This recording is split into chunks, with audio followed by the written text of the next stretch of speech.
Locked On Podcast Network presents Locked On Sports Today.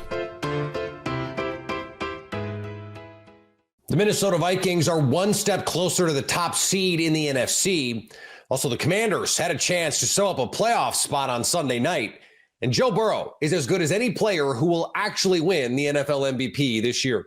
I'm Peter Bukowski, starting your day with the can't-miss stories and biggest debates in sports.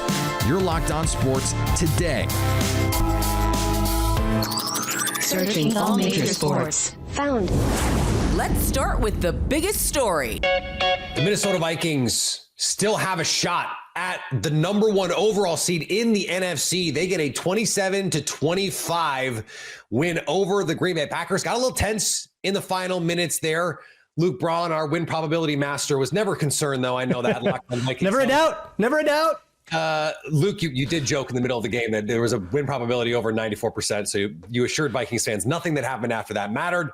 Right. We're going to take it all out. We're going to cut the slider off. So all of that production didn't count. Yeah.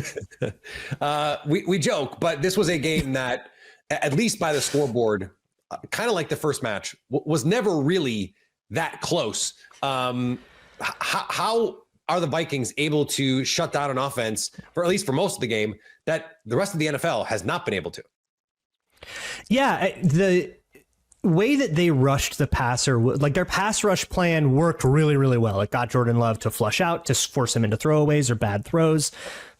In the last game, in the week 4 game, that turned into interceptions. And this one, he was a little safer with it, but it still, ended up kind of derailing drives, plus a couple of untimely penalties for the Packers that, took away some productive stuff. But I think it's the pass rush plan was the big thing on defense. And I don't think it's a coincidence that once it was 27-3 and they started rushing 3, dropping 8, and the Packers were in a hurry. So all of the disguise, all of the stuff that the Vikings love to do at the snap cadence. Well, there is no snap cadence when it's 27-3 because you got to get the ball out, get going.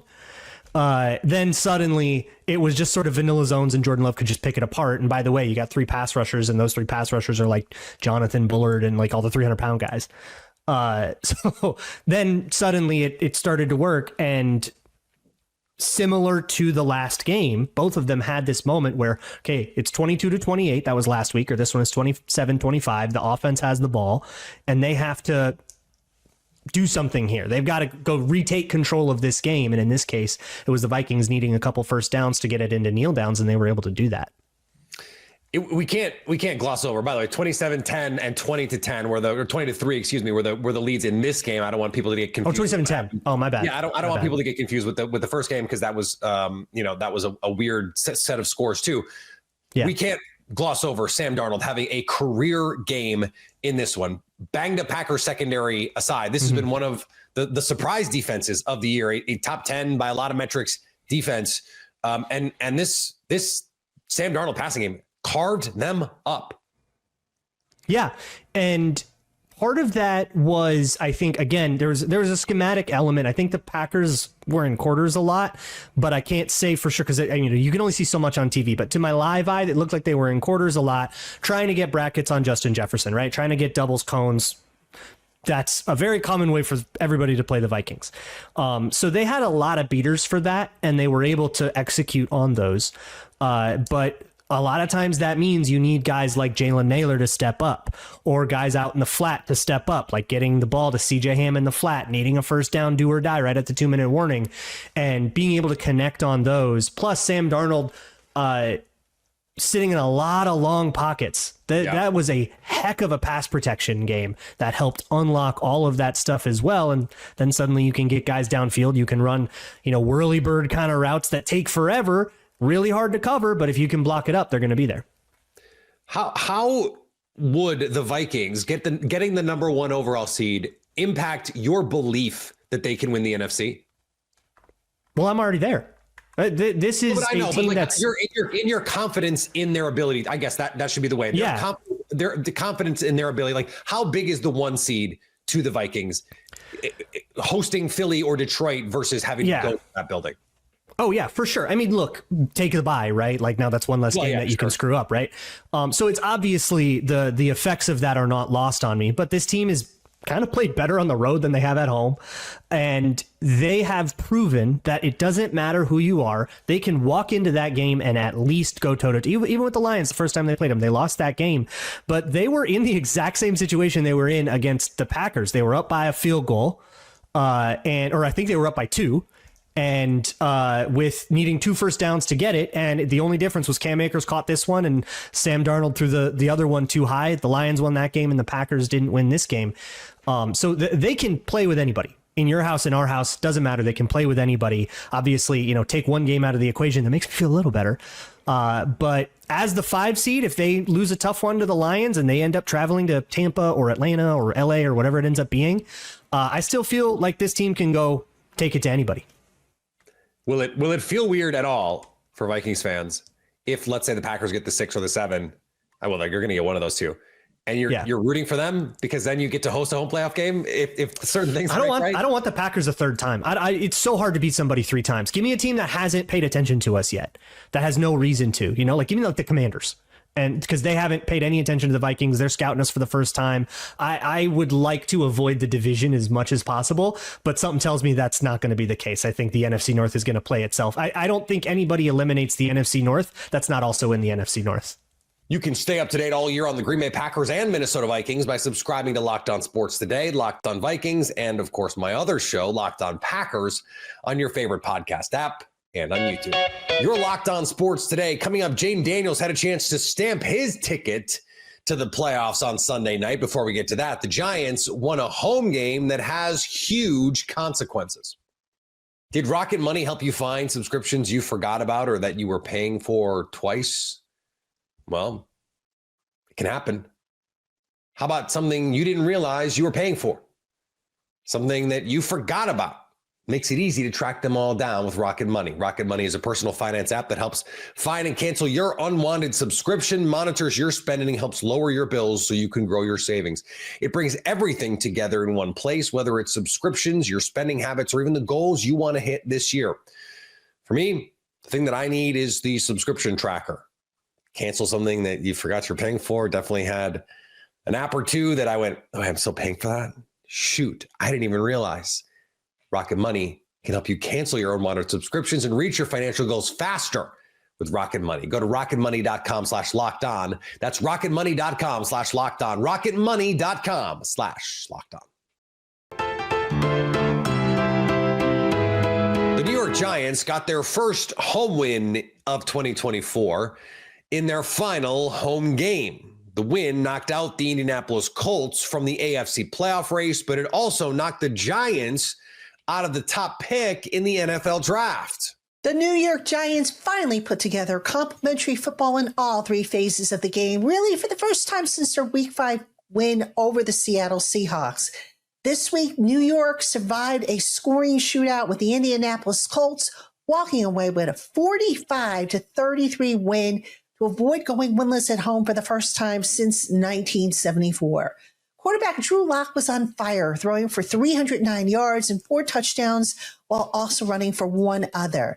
The Giants' offensive line, which had been completely remade since the start of the season due to injuries, kept the Colts out of Lock's face, and rookies Tyrone Tracy Jr. and Malik Neighbors each got to 1,000 scrimmage yards, becoming the first rookie teammates to do so since 2006 when Marcus Colson and Reggie Bush did so for the New Orleans Saints. What more to like about the win? The Giants won the turnover battle. And yes, even special teams contributed with a 100-yard touchdown return on a kickoff from Emir Smith-Marset. Now, the drawback for the Giants is that by their winning, they dropped from 1st to 4th in the 2025 draft order, behind the Patriots, Titans, and Browns. But take heart, Giant fans, as New York will close out the season next week in Philly, which has been an absolute house of horrors for them in recent years.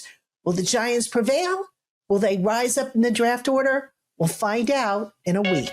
The Tampa Bay Buccaneers got the kind of win that breeds a ton of confidence heading into the playoffs. The Bucs didn't punt the ball until their final possession of the first half with under a minute to play, and that was their only punt of the game.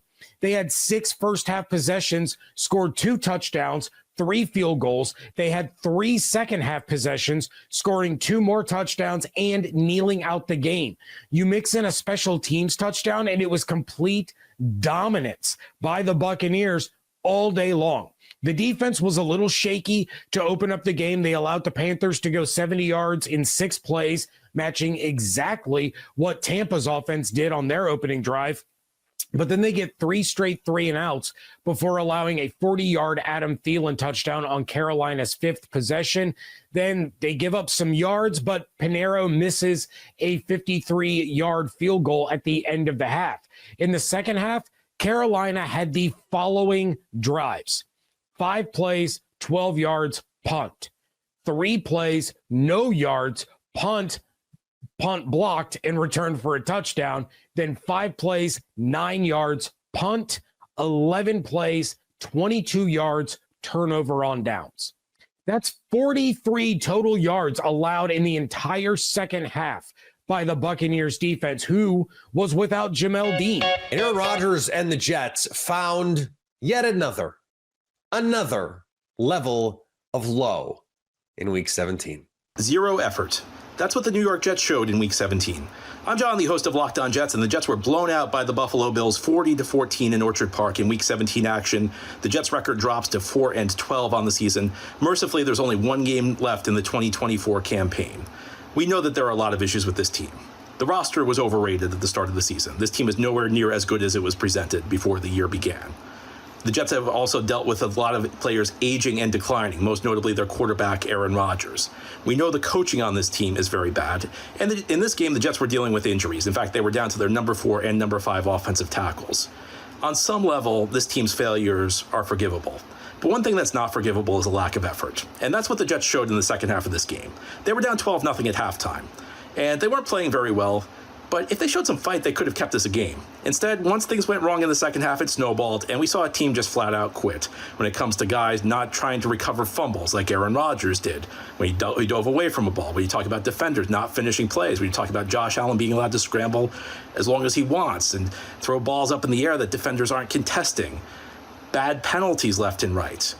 It's one thing to be bad. It's another thing to show such little effort in a game on an NFL field.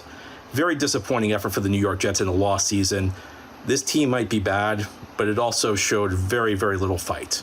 For more on the Jets, tune into the Locked On Jets podcast, part of the Locked On Podcast Network, your team every day. Rookie phenom Jaden Daniels and Washington Commanders are on the brink of making the playoffs. They just need a good game on Sunday night.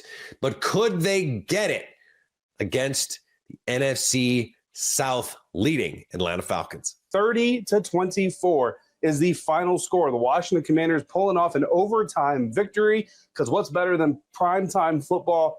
Overtime, primetime football. Pulling out a victory in overtime. Jaden Daniels connecting with Zach Ertz for the game-winning touchdown at the end of it. And the first take from this game is that the Washington Commanders are in the playoffs. Like, at the end of the day, guys, that is ultimately the most important thing to take away from Week 17. And that doesn't mean we're going to ignore all of the things that happened with the slow start, the bad things, the turnovers, the penalties, the missed tackles, the bad blocking up front, the bad run fits up front. We're definitely going to talk about all that stuff. But if we're talking about the main takeaway from this game, it's that this team is in the playoffs. And I'll tell you right now, guys, we went down there to the locker room after the game. I sent out a video on Twitter. I got some of the guys coming off the field. I got managing partner Josh Harris coming off the field. Actually, the first person that I ran into after the game ended was Mitch Rales. He and I were both running downstairs to go see the guys coming off the field because we wanted to get into that celebration. Of course, I'm recording the celebration. Mitch Rales is part of the celebration, but he's the first person I was able to see. He's the first person whose hand I shook and congratulated him for everything they've been able to do for this team. It was a really cool moment, and that is kind of the essence of this thing, right? What's the purpose of playing this game? What's the purpose of coming out here, putting on the pads, going through the stress, going through the hours that the coaches work, going through the hours of film that the scouts are watching, going through all the negotiations, everything that Adam Peters and Lance Newmark and that front office going through? It's for moments like this. Now, ultimately, it's to hoist the Lombardi Trophy, right? That is the ultimate moment, but you got to fit these little moments on the way, and this is one of those moments. I got to talk to Dan Quinn before he hit the podium, on the live stream and everything else. I just congratulated. Nothing crazy, no off the record type of conversation, but I just congratulated him. I said, hard-earned, are well earned, hard fought. And he just went, yeah, man, it was. And he said, that's what we expected. And that's exactly what they got. But the Washington Commanders, the thing that we're learning about this team, or that by now we should have fully learned and confirmed in our brains, is that it's not always going to be perfect. It's not always going to be clean. But man, the fight back that this team has is undeniable. The Washington Commanders, doesn't matter what is going on, doesn't matter how far down they are, doesn't matter how many things are going against them, how many crappy defensive penalties they draw, or how many crappy holding penalties they get called against them. At the end of the day, they have faith and belief in themselves. Dan Quinn said this not that long ago. Belief is an incredibly powerful thing. He was talking specifically about the belief that this team has in quarterback Jaden Daniels, but I'll extend that comment and that conversation to just the belief in themselves, the belief in the coaching staff, the belief that this team and this organization and this roster is capable of doing pretty much anything that they're going to go out there and set their minds to. And that is exactly what we saw on display again in this game. We've seen it multiple times over the course of the NFL season. Let's go back to our X factors. Every week we name some X factors, non-quarterback X factors, because obviously Jaden Daniels or the quarterback on either side of this matchup is going to be a huge factor into how this game unfolds. Let's talk about our non-quarterback X factors. Cornelius Lucas was my X factor for this game, coming in at right tackle, replacing Andrew Wiley, who was injured with a groin injury and unfortunately ends up suffering a groin injury of his own. But I will say, I think for the most part, and this is before I get to break down the tape, overall the offensive line didn't have a great day. But I don't think Cornelius Lucas was a guy that you can look at and say, see, because he was in there, these bad things started to happen. Now, unfortunately, on the offensive line, during the course of the game, Tyler Biadasz ended up getting rolled up on, injured his ankle, had to leave the game. Michael Dieter came in.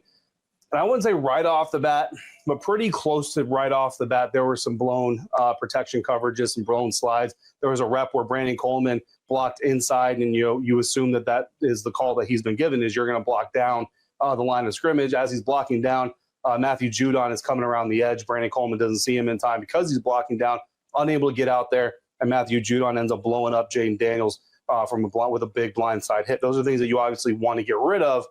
And again, the more experienced Tyler Biadasz setting those protections, probably going to pick that up. But Michael Dieter coming in there doing the best that he can with what he's got. But so Cornelius Lucas, certainly part of a collective group of guys that are going to look back at the tape in this and want to say that they want to perform better from a pass protection standpoint, also from a run blocking standpoint. The insiders selected Frankie Louvu. Of course, his emotion, his energy, his impact as a leader on this team can never be understated. But from a stat box perspective, Frankie Louvu finishes this game with 1 tackle. That's his entire contribution to the stat box. Of course, again, you go back and watch the film, and you're going to see some opportunities where Frankie Louvu likely got in there in the mix. But the bottom line is, especially when you look at the first half, none of these players are going to walk out the first half and say, I did my part, I did everything I should have done, and nothing that went on in that first half that led us to going into the locker room down by 2 scores is going to be on my shoulders. I think every single person is going to have something to say that this was their fault. If there was one person who go into halftime and say, hey, I'm doing a good job, the rest of you need to catch up, it might be the guy who turned out to be arguably the most non-quarterback X factor of the game, and that's wide receiver Olamide Zaccheaus. Wide receiver Olamide Zaccheaus, for the second week in a row, showing up big time. Should have had 2 touchdown catches in this game. You can thank the NFL officiating for the lack of another one, and honestly, that second one probably would have ended the game. Not officially, but figuratively, the Atlanta Falcons would have been down 2 scores. So even if they continued to go down and score the touchdown they ended up scoring to tie the game, if they score that touchdown and Olamide Zaccheaus isn't robbed of his second score, that score doesn't tie the game. It just brings the Atlanta Falcons closer. Now they're in a onside kick situation, which, yes, it could get recovered, but typically they don't get recovered. And Larry Izzo is a pretty good special teams coordinator. I'm pretty confident that had the Atlanta Falcons been in an onside kick situation, that Larry Izzo's unit probably would have recovered that kick. But at the end of the day, guys, Olamide Zaccheaus finishes with 9 targets, 8 catches, 85 yards, and a touchdown. That one non-completion on the target was a drop. In my books, hit him right in the hands. Unfortunately, he also limped off the field. After that, no official word, at least that I got. I wasn't able to attend every single conversation. So if there's an official word from somebody else, I haven't gotten that yet. But, of course, that's how information flows sometimes. But he did limp off the field. So I'm curious to see what, if anything, comes of that. Of course, Olamide Zaccheaus, again, 2 weeks in a row now, has been a big part of what this offense has been able to do. 3 touchdowns over the course of the last 2 weeks. And so You can stay up to date all year on the Washington Commanders by subscribing to Locked On Sports Today and Locked On Commanders on your favorite podcast app and on YouTube. Coming up, Joe Burrow won't be the NFL MVP, but you're fooling yourself if you believe it's because he's not as good as any other quarterback in the league. Mathematically eliminated and basically eliminated are two different things. Just ask Joe Burrow. The Cincinnati Bengals have been basically eliminated from the playoff race for weeks, but as the superstar quarterback has led his team to 4 straight wins, the math continues to give the Bengals the slimmest of margins of making it to the dance. No one gets more credit for that than Burrow, as James Rapine and Jake Liscow discuss on Locked On Bengals. Well, Joe Burrow was 39 of 49. That's a 79.6% completion percentage for 412 yards. Was sacked 7 times, still had 3 touchdowns, had a 122.1 quarterback rating, also ran for a touchdown and 25 yards. Joe Burrow is, he might not be the MVP in real life when the MVP votes are cast, but I don't know how you can argue that he isn't as valuable or more valuable than anyone in the league for what this Bengals team is, what they've done. And now we're looking at a team that has 8 wins, not 4 wins. So where would the Bengals be without Joe Burrow? They'd be contending for that number 1 overall pick is what I think that's where they would be. What Joe Burrow has done this year, most years wins the MVP, especially when you take into context the team around him, the difficulties that they've had in various departments of this team, the plays they haven't made on either side of the ball, or the offensive line issues they've had. Whatever you want to throw in there as caveats, just amplify his case if you were to make one. It's just an award that is generally given to the best player on a team that is solidly a playoff team. And so he certainly faces an uphill battle there. He'll probably get votes. There are enough people out there that think he's playing at that level that he'll probably get votes, but it still feels like an incredible long shot, like very, very long odds. But to your point, and the reason it should, I'm not trying to be too homerish here, but the word is valuable, not best player on the best team or the number 2 seed or the this or the, like, it's not even like watching this in when you understand that word. And if you voted that way, then he's got to be in easily the top 3. Like there's no running back that you're voting for. And it would be Allen, Lamar, and Joe. I mean, those are the 3 guys. The defense is terrible. The offensive line isn't very good. I don't know if the coach is all that great. They lost their offensive coordinator to Tennessee, though. Given the way the Titans look, I'm not sure that that's any great shakes in any event. Joe Burrow is pretty awesome. But the problem is the MVP is ultimately going to go to a team that wins games. And this team has not won enough games. I know it's mostly the defense's fault. And it's not Joe Burrow's fault that Buffalo and Baltimore have better defenses than the Bengals.